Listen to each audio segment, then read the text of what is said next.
Hop.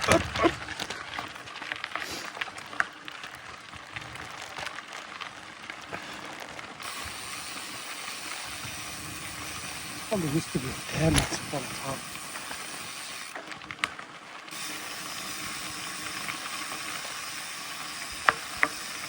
Kolla det att luftfaktor.